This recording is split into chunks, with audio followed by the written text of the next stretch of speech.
நான் 12ஆம் வகுப்புல இயற்பியல்ல 200க்கு 200 மதிப்பெண் எடுத்தேன். அந்த அடிப்படையில நான் பேசுறேன். யுரேனியத்தை ஒரு முறை நீங்க செயலூக்கம் கொடுத்துட்டீங்க அப்படின்னா அது நிக்காது. அது தொடர்ச்சியாக ரியாக்ஷன் வினை புரிந்து கொண்டே இருக்கும். இப்போ நம்ம கண்ணு முன்னாடி இருக்கிறதெல்லாம் என்ன அப்படின்னா, ஏதாவது ஒண்ணு நடந்துச்சுன்னா அந்த மக்களை காப்பாது எப்படி அப்படிங்கிறது, இவர்களை காப்பாற்றுவது எப்படி, இது மட்டும்தான். அன்பார்ந்த தாய் தமிழ் சொந்தங்களே, நீங்கள் இங்கே பல ஆண்டுகளாக தொடர் போராட்டங்கள் நடத்தும் போது தமிழ்நாடு மக்கள் உங்களுடைய போராட்டத்தில் வந்து பங்கேற்கவில்லை. அதற்கான ஒரு எதிர்வினையைத்தான் இன்னைக்கு தமிழ்நாடு மக்கள் அடுத்த ஆண்டு சந்திக்க போறாங்களா, அதுக்கு அடுத்த ஆண்டு சந்திக்க போறாங்களா இல்ல. இந்திய அரசாங்கம் ஒரு சட்டம் கொண்டு வந்திருக்கு. என்ன சட்டம் கொண்டு வந்திருக்கு? Civil liability for nuclear damage அப்படின்னு சொல்லி ஒரு சட்டம் இருக்கு. அந்த சட்டத்துல ஒரு திருத்தம் கொண்டு வராங்க. என்ன திருத்தம் அது?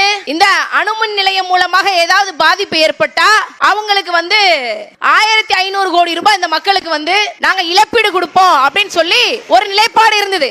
இந்திய அரசாங்கம் ஒரு சட்டம் இயற்றி இருந்தது.